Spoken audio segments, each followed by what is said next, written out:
করলার ভিতরে চিংড়ি মাছের পুরটা দিয়ে দেব। করলাকে একটু অন্যরকমভাবে খেতে চাইলে এভাবে বানাতে পারেন। শুধুমাত্র যে বড়রাই পছন্দ করবে তা কিন্তু নয়, বাচ্চা থেকে বড় সবাই অনায়াসেই খেয়ে নেবে।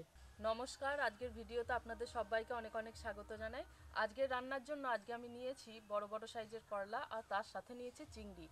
যারা করলা খেতে পছন্দ করেন না তারা কিন্তু অনায়াসেই এই রান্নাটা করে খেতে পারবেন। খুবই সুস্বাদু হয় এই রান্নাটা। প্রথমে আমি করলা আর চিংড়ি দুটোই ছাড়িয়ে নেব। আমি এখানে এরকম একটু বড় সাইজের করলা নিয়েছি, আর বড় সাইজের করলা নিলে এটা কাটতেও সুবিধা হয়, ভিতরের শাঁসটা কিন্তু বের করতে বেশ অনেকটাই সুবিধা হয়। প্রথমে একটা করলা নিয়ে দুই ধার অল্প অল্প করে কেটে নেব। মাঝের জায়গাটা আমি হালকা করে কেটে নিয়েছি, আর তাতে করে কিন্তু এই জায়গাটা একটু ফাঁকা হয়ে যাবে। আর এখান থেকে আমি এই বীজ আর শাঁস যেটা আছে সেটা বের করে নেব। খুব সাবধানে দুই ধার চেপে ধরে কিন্তু এটা বের করব, তা না হলে করলা আবার ফেটে যেতে পারে, একটু শক্ত তো।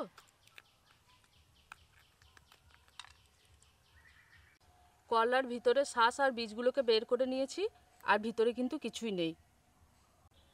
ঠিক একইভাবে করলাগুলোকে কেটে ভিতরের বীজ আর শাঁস বের করে নেব। দুই ধার একটু চেপে ধরলে একটা চামচ দিয়ে কিন্তু খুব সহজেই ভিতরের পুরটা বেরিয়ে আসবে।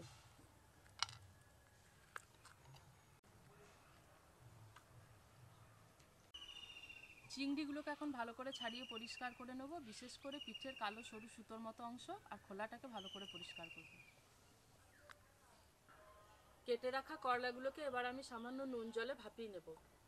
কড়াইতে পরিমাণ মতো জল দেব। কেটে রাখা করলাগুলো দিয়ে দেব। এবার এর মধ্যে পরিমাণ মতো লবণ দেব। এবার খুব ভালো করে ভাপিয়ে নেব। করলাগুলোকে ভালো মতো করে সেদ্ধ করে নিয়েছি, আর বেশ অনেকটাই কিন্তু নরম হয়ে এসেছে। এবার এগুলোকে তুলে নেব।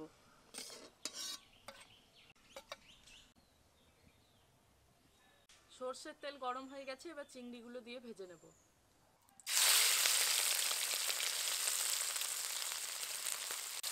পরিমাণ মতো লবণ দেব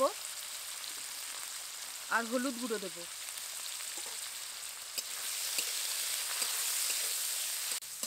চিংড়িগুলোকে ভেজে নিয়েছি, তুলে নেব। ভেজে রাখা চিংড়িটাকে এবার বেটে নেব।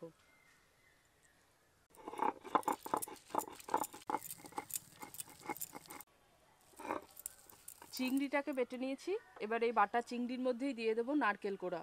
এক বাটি মতো নারকেল কোড়া আমি এখানে নিয়েছি, একসাথেই বেটে নেব। চিংড়ি আর নারকেল একসাথে বেটে নিয়েছি, তুলে নেব। আবারও কড়াইতে পরিমাণ মতো সর্ষের তেল দেব। এবার এর মধ্যে দিয়ে দেবো সামান্য পরিমাণ কালো জিরে, শুকনো লঙ্কা ছোট করে কেটে নিয়েছি দিয়ে দেব। বেটে নেওয়া চিংড়ি আর নারকেল এটা দিয়ে দেব।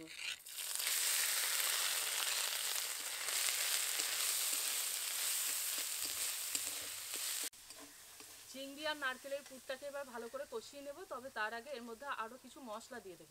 কাঁচা লঙ্কা কুচি দিয়ে দেব, আরও সামান্য পরিমাণ লবণ দেব, সামান্য একটু হলুদের গুঁড়ো দেব, ধনে গুঁড়ো দেবো 1 চা চামচ, জিরে গুঁড়ো দেবো 1 চা চামচ, সামান্য পরিমাণ কাশ্মীরি লঙ্কা গুঁড়ো দেব, আর দেবো সামান্য পরিমাণ চিনি। এবার ভালো করে কিছুক্ষণ কষিয়ে নেব। পুরটা একদম তৈরি হয়ে এসেছে, আর নারকেলের জলটাও কিন্তু শুকিয়ে গেছে, একদম ঝরঝরে হয়ে গেছে। এবার পুরটাকে নামিয়ে নেব। ভাপিয়ে নেওয়া করলার মধ্যে এবার এই পুরটাকে আস্তে আস্তে করে ভরে দেবো, আর পুরটা কিন্তু একটু বেশিই যাবে, পুরো ঠেসে ঠেসে ভরবো।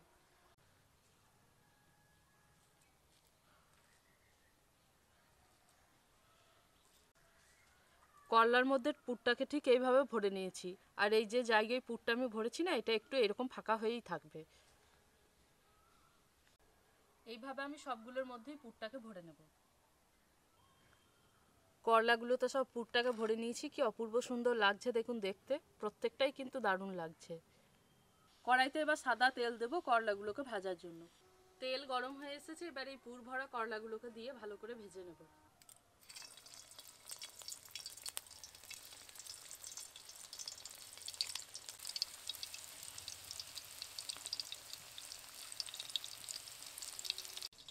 খুব বেশি কিন্তু নাড়াচাড়া করব না, আগে একটা দিক ভালো করে ভাজা হোক, তারপরে উল্টো পাল্টে নিয়ে লাল করে ভেজে নেব। করলাগুলোকে একটু নাড়িয়ে ছাড়িয়ে একটু কাট করে করে দেবো, তাহলে সব দিকটা ভালোভাবে ভাজা হয়ে আসবে। করলাগুলোকে একদম লাল লাল করে ভেজে নিয়েছি আর উল্টে পাল্টে দিয়ে পুরটাকেও কিন্তু একটু ভেজে নিয়েছি। এবার এটাকে তুলে নেব।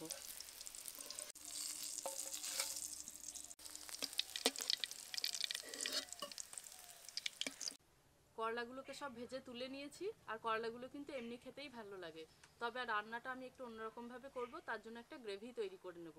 তেল বেশ অনেকটাই কমিয়ে নিয়েছি। এবার ফোড়ন দেব। গোটা জিরে, একটা এলাচ আর দুটো লবঙ্গ দিয়ে দেব। ফোড়নটা থেকে সুন্দর একটা গন্ধ ছেড়ে গেছে। এবার এর মধ্যে দিয়ে দেব টমেটো কুচি। এই গ্রেভিটা তৈরি করার জন্য আমি পেঁয়াজ দিচ্ছি না, তার জন্য টমেটো একটু বেশি নিয়েছি, টমেটো দিয়েই করবো। টমেটোটা একটু নরম হয়ে এসেছে। এবার এর মধ্যে দিয়ে দেবো আদা রসুন বাটা।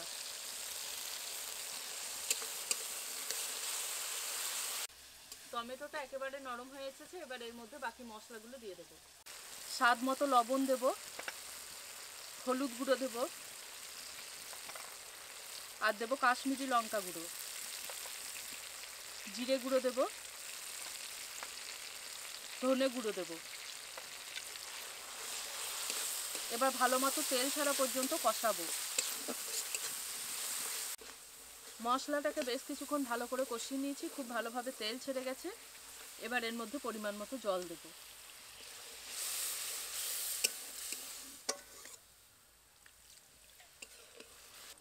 এবার এর মধ্যে স্বাদ মতো চিনি দেব আর সামান্য একটুখানি ঘি দেব। এবার এই পুর ভরা করলাগুলো গ্রেভির মধ্যে দিয়ে দেব।